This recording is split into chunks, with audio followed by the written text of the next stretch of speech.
শতাংশ হলেও 50% হলেও রাখিছে। এটাই কথা আমি উপলব্ধি কৰিছো আৰু এইটো সঁচা কথা। বড়ো আন্দোলনৰ সময়ত আমি বড়ো জাতিটোক বিভিন্ন দিশত আগবঢ়াই নিবৰ কাৰণে বিভিন্ন আমাৰ বড়ো জাতিৰ সংগঠন গঠন হৈছিল।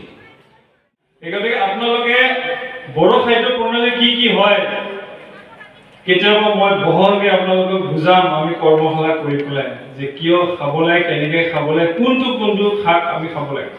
ৰাস্তাত যিমান গ্ৰীণ দেখা পায় সেইটো दिनै मैयानिफ्राय लानानै दिनैसिम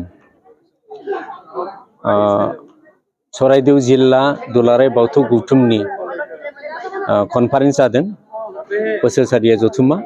बे जथुम्मायाव खौसेथि बर' सुबुं गौथुम UPPF नि जानानै जोंखौ आलासि महरै बिथांमोना हांख्रायनानै जा मेलाव गेवलां मेलाव फंनैसो बिबुंथि लाखिनो थाखाय खाबु होनायनि थाखाय बिथांमोननिसिम चराइदेव जिल्ला बाथौ गौथुमनि बिथांमोननि दैदेनगिरिफोरनिसिम जोङो रोजा रोजा साबायखर बावो।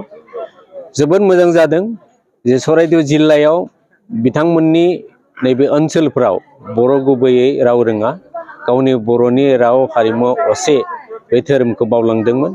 बे धोरोम बाथौ धोरोमनि जा आदब खायदा नेम खान्थि आसार खान्थि बिथांमोना मिथियामोन। दिनै दुलाराय बर' बाथौ गौथुम महासभानि गेजेरजों बिथांमोना दिनै जिल्ला आफाद आरो बियाब दाफुंनायनि गेजेरजों बिथांमोना दिनै 40थि बोसोरसालिया जथुम्मा बाथौ महासभानि बे बोसोरसालियाखौ जुथुमदों। आरो बे बोसोरसालिया जथुम्मानि गेजेरजों बिथांमोना बाथौ धोरोमनि सिबिनायनि जा नेम खान्थि आसार खान्थि बेखौ बिथांमोना सावरायदों।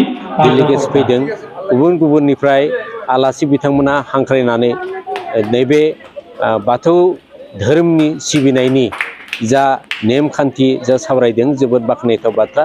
जों आसा खालामगोन जोंनि राव रोंनायनि सायावल' बा राव रोंनाय बर' रायजो राजानि गेजेरावल' बाथौ धोरोमखौ लाखियालासिनो राव रोङि बर' रायजो राजाफोरनि गेजेरावबो जाहाथे गोसार होयो, बेनि थाखाय आङो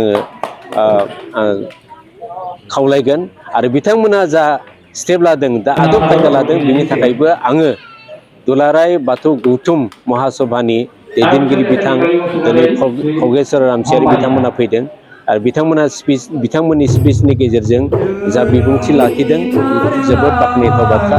आसा खालामदों जे खम समनि गेजेरावनो दिनै शिबसागर, चराइदेव, तिनसुकिया, डिब्रुगड़ बे ओनसोलफ्रावबो जोङो बाथौ धोरोमनि जा फोसावनाय, बे फोसावनायनि गेजेरजों बर'नि असे धोरोमनि जा नेम खान्थि आसार खान्थि बेखौ लाखिलाङो आरो फोथांलाङो। बिनि थाखाय आङो साबायखर बावबाय आरो बरायबाय।